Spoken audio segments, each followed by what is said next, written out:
दोस्तों, एक पिया नाम की लड़की होती है जिसकी उम्र 18 साल के करीब थी। वह भी 12वीं क्लास की पढ़ाई लिखाई कर रही थी। दोस्तों, पिया के पिता जो होते हैं वह खेती किसानी किया करते थे। एक दिन प्रिया के पिता एक जगह जाते हैं और खेती किसानी करने के लिए एक गधा खरीद कर अपने घर पर लेकर आ जाते हैं।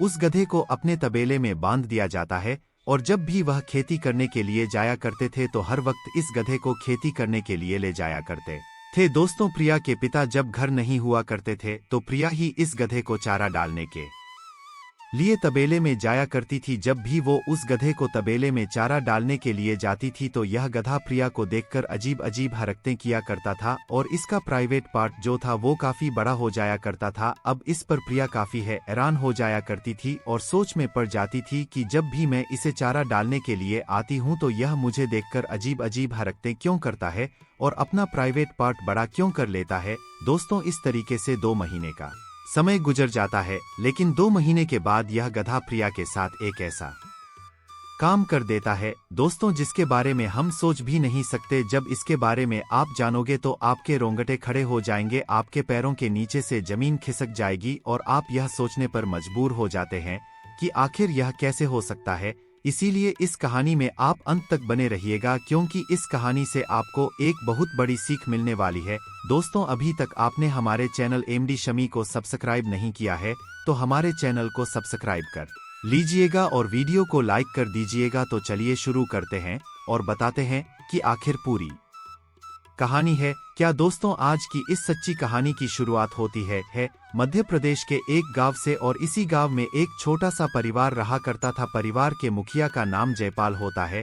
जयपाल की पत्नी के अलावा उसकी एक लती बेटी होती है जिसका नाम प्रिया होता है। प्रिया की उम्र 18 साल के करीब थी। वह अभी 12वीं क्लास में पढ़ाई लिखाई कर रही थी। पढ़ने लिखने में काफी होशियार थी और पढ़ लिखकर वह एक सरकारी अधिकारी बनना चाहती थी। उसका यही सपना था। दोस्तों, प्रिया देखने बालने में भी बेहद खूबसूरत और हसीन थी। गांव के लड़के सर इसके पीछे रहा करते थे, लेकिन प्रिया किसी को भी भाव नहीं दिया करती थी। वो लगातार पढ़ाई में ही उसका ध्यान रहा करता था और वह चाहती थी कि पढ़ लिखकर वो कुछ बन जाए। दोस्तों, प्रिया के पिता के अगर हम कारोबार की बात करें तो इनके पास खेती किसानी होती है। वो खेती किसानी किया करते थे और कुछ पशु भी पाला करते थे अपने घर पर, अपने तबेले में। दोस्तों, उस खेती से जो पैसा आता था जयपाल अपने परिवार का उस पैसे से ही पालन पोषण किया करता था।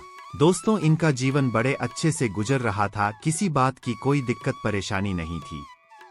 दोस्तों, एक दिन की बात होती है। प्रिया का पिता जयपाल अपने मन में सोचता है कि उसे अब ट्रैक्टर की जरूरत है, उसे ट्रैक्टर ले लेना ही चाहिए। तभी उसके मन में ध्यान आता है कि उसके पास तो इतना पैसा ही नहीं है कि आखिर वो ट्रैक्टर ले ले। इसीलिए वह सोचता है कि फिलहाल वह ट्रैक्टर नहीं लेगा और एक गधा खरीद कर ले आएगा और उसी से अपनी खेती किसानी करेगा। उसके बाद जब उसके पास पर्याप्त पैसा हो जाएगा तभी वह ट्रैक्टर ले लेगा। दोस्तों, अब यह जो जयपाल होता है यह बैंक जाता है और बैंक से कुछ पैसे निकाल कर आ जाता है और एक दिन पशुओं के बाजार में पहुंच जाता है। वहां पर जाके इसको एक गधा पसंद आ जाता है। उस गधे को यह उस पैसों से उसे खरीद लेता है और अपने घर पर लेकर आ जाता है। घर पर लाने के बाद वह उसको तबेले में बांध देता है और जब भी उसको खेती करने का मन हुआ करता था तो उस गधे को लेके जाया करता था और उस गधे से ही खेती करवाया करता था। दोस्तों, इस तरीके से 1 महीने का समय गुजर जाता है। दोस्तों, एक दिन प्रिया का पिता जयपाल जो होता है वह अपनी बेटी से कहता है कि मुझे अर्जेंट रिश्तेदारी में कहीं जाना पड़ रहा है, शाम का वक्त जब होगा तो इस गधे को आप चारा डाल देना। अब प्रिया अपने पिता से कहती है कि पापा जी ठीक है, कोई बात नहीं है, मैं डाल दूंगी। दोस्तों, इतना कह के जयपाल अपनी एक रिश्तेदारी में चला जाता है। अब शाम का वक्त होता है।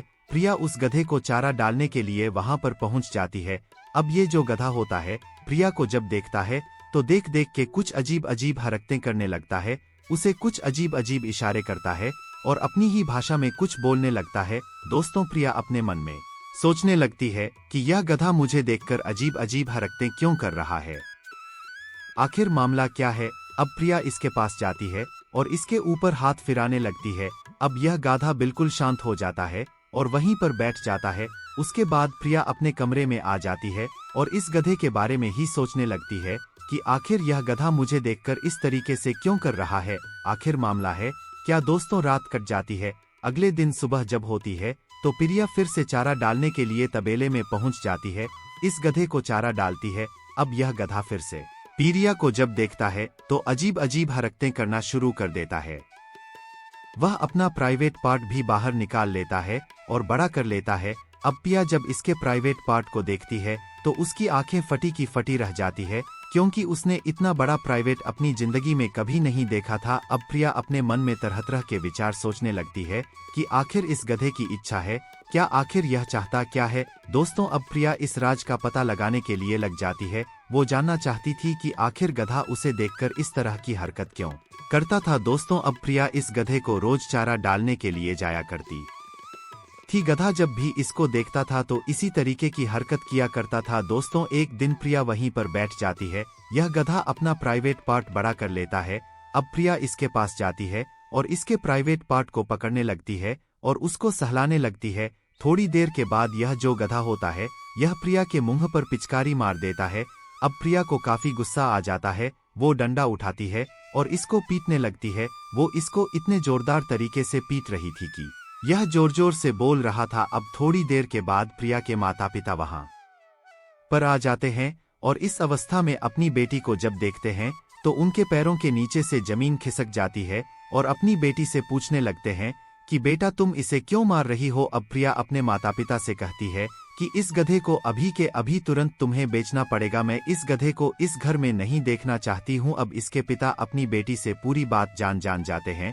वो सोचते हैं कि इस गधे ने आज हमारी बेटी के साथ इस तरह का कुछ किया है, आगे चल के यह कुछ और भी कर सकता है। दोस्तों, उसके बाद जो प्रिया के पिता होते हैं इसको पशुओं के बाजार में लेकर चले जाते हैं और वहां पर इसको बेच दिया जाता है। दोस्तों, इस कहानी को सुनाने का हमारा मकसद आप लोगों को परेशान करना है, आपका दिल दुखाना नहीं था, सिर्फ आप लोगों को सचेत और जागरूक करना था। दोस्तों, की जैसे इंसान के अंदर कुछ इच्छाएं होती हैं, कुछ सपने होते हैं, इस तरीके से जानवरों के अंदर भी कुछ इच्छाएं और सपने होते हैं। तो इस कहानी से दोस्तों आपको क्या सीख मिलती है, आप हमें कमेंट सेक्शन में बता सकते हैं। चलिए मिलते हैं फिर किसी और वीडियो में, तब तक धन्यवाद।